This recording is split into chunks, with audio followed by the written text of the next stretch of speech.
उसके ऊपर कोई खुशी का इजहार नहीं किया। उन्होंने कहा है कि इन्होंने तो ये क्लीन चिट दे दी है क्योंकि खान साहब तो जेल में है और खान साहब का अगर यहाँ से केस खत्म होगा तो अब ये FIA के अंदर ले जाएंगे या किसी और डिपार्टमेंट में चला देंगे।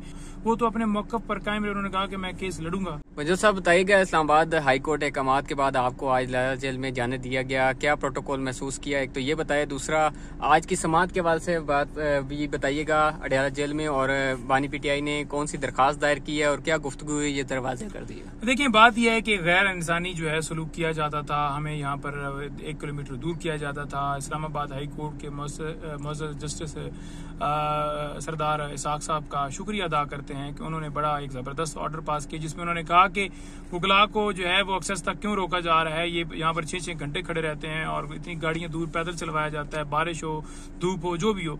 तो उन्होंने बड़ा मेहरबानी फरमाई और उसके ऊपर उन्होंने कमीशन अपॉइंट किया था। 3 मेंबर जो है वो कमीशन बनाया गया था।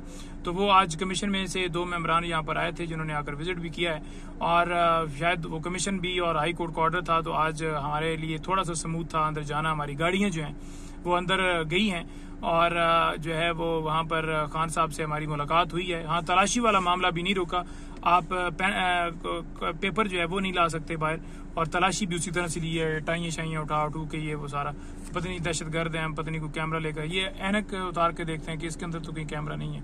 तो मैंने कहा कि यार ये हर रोज वो इधर किधर कैमरा लगना है, मैंने किधर लगा लेना है। तो इसी तरह से तमाम सीनियर्स वकील होते हैं, सारा होता है, लेकिन वो इसी तरह से कर रहे हैं। सेकंड बात ये है कि जो खान साहब हैं, खान साहब ने बड़ा नैब जो तरमीम हुई हैं, नैब तरमीम के बाद जो खान साहब ने उस तरमीम को चैलेंज किया था, इस मुल्क की खातिर चैलेंज किया था, उसमें खान साहब की दरख्वास्त जो है वो खारिज हुई है और हुकूमत की अपील एक्सेप्ट हुई है। तो खान साहब ने उसके ऊपर कोई खुशी का इजहार नहीं किया। उन्होंने कहा है कि इन्होंने तो ये क्लीन चिट दे दी है क्योंकि खान साहब तो जेल में है और खान साहब का अगर यहाँ से केस खत्म होगा तो अब ये FIA के अंदर ले जाएंगे या किसी और डिपार्टमेंट में चला देंगे। तो उनके केसेस तो खत्म नहीं हुए। और सेकंड बात ये रह गई है कि वो आज तक उन्होंने कहा ही नहीं है कि मेरे केस जो हैं वो खत्म हो जाएं, तो मैं इस वजह से जो है सुप्रीम कोर्ट से दरखास्त वापस लेता हूँ। वो तो अपने मौक़िफ़ पर कायम रहे। उन्होंने कहा कि मैं केस लड़ूंगा और उन्होंने आज ये कहा कि नबी पाक सल्लल्लाहु अलैहि वसल्लम ने कहा कि इससे पहले भी कौमें इसी तरह से तबाह हुई क्योंकि उन कौमों के बारे में उन्होंने कहा कि वहाँ पर जो है वो जो होता था, ताकतवर होता था, वो कानून से ऊपर होता था और एक गरीब आदमी जो है उसके ऊपर जो है जुल्म किया जाता था।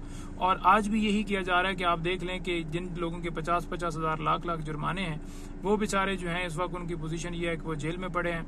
और जो लोग जिन्होंने मुल्क लूटा है, जिन्होंने दुबई लीक्स के अंदर जिनके नाम आए, जिनके अपार्टमेंट्स हैं, जिनकी चपरासियों के अकाउंट में अरबों रुपए निकला, उन लोगों से आज के बाद कोई पूछ ही नहीं सकेगा कि आपने पैसे ये कहाँ से लिए हैं। तो ये एक बड़ी तशवीशनाक सूरत हाल है। बड़े गहरे दुख का इजहार किया उन्होंने और कहा कि मैं चेयरमैन नैब और दीगर जो हैं तफ्तीशी और जो अप्रूवर हैं उनके ऊपर मुकदमा करूंगा कि वो फिर किसी को इस तरह का जाल ना किसी के ऊपर डालें, किसी के ऊपर मुकदमात ना बनाएं।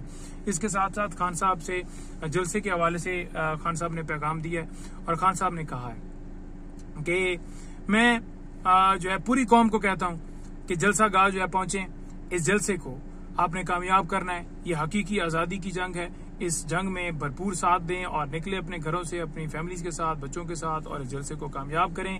इंशाल्लाह ताला ये जलसा होने जा रहा है, डंके की चोट पर होगा और हम इंशाल्लाह ताला इस जलसे को तमाम हम लोग मिलकर इसको कामयाब करेंगे। जी बुकला जरी बात है, रुकावटों का भी बानी PTI को बताया होगा। उस सवाल से क्या हिकमत अमली की आदत को बताई गई है, ये सवाल थोड़ा आगाह कर दे बानी PTI। देखें जो है वो खान कमीशन जब गया तो खान साहब ने उनके सामने जो है वो सारी चीजें रखी कि इस तरह से सियासी लोगों से मिलने के ऊपर भी ये सारी चीजें की जाती है, पाबंदी की जाती है। उसके अलावा खान साहब ने जो है वो उनको बताया कि किस तरह जो है वो मेरे साथ सलूक किया जा रहा है, किस तरह वकला को हरासा किया जाता है, किस तरह जो है वो पेपर के ऊपर पाबंदी है, किस तरह साथ आकर बंदा बैठ जाता है बात सुनने के लिए। तो ये सारी चीजें उन्होंने लिखवाई हैं। तो अब वो कमीशन मिलकर और सारा मुआयना करके फिर बाहर निकलेगा और हाई कोर्ट में अपनी रिपोर्ट जो है वो सबमिट करेगा। फिर हाई कोर्ट उसके ऊपर जो भी फैसला करती है। लास्टली मंजूर साहब बताइएगा, गुज़िश्ता समाअत पर बानी PTI ने कहा कि जो साजिशें कर रही हैं अभी पार्टी के अंदर, अली मीन गंडापुर के हवाले से भी कहा कि उनके हवाले से भी साजिशें हो रही हैं, उन्हें मैं अगली बार टिकट नहीं दूंगा। ये क्या पैगाम था? इसका मतलब है बानी PTI साहब को इल्म है कि कौन कौन साजिशों में मौजूद है? नहीं, देखिए बात यह है कि उन्होंने एक ट्रस्ट शो किया है अपना, किसके ऊपर किया, अली अमीन के ऊपर किया और वो बड़ा जबरदस्त काम कर रहे हैं। और उन्होंने कहा कि हर एक बंदे की अपनी अपनी काविशें हैं, लेकिन बात यह है कि जब आप एक वहां पर हमने लीड करवाया हुआ अली अमीन को कि आप लीड करें और पीछे से कोई साजिश करेगा, उसके खिलाफ कोई प्रोपेगेंडा करेगा, तो डेफिनेटली उन्होंने कहा कि हम सपोर्ट करेंगे क्योंकि ये वक्त जो है लड़ने का नहीं है, चाहिए तो साथ देने का। तो लिहाजा इन शॉर्ट उनका मैसेज यही था कि उनका साथ दें, जो जिस जगह पर, चाहे पंजाब के अंदर हो, चाहे केपी अंदर हो, चाहे सिंध हो, चाहे AJ के हो, चाहे GB हो, तो हर जगह पर आप उनका साथ दें, बजाय ये कि आप उनकी टांगे खींचें।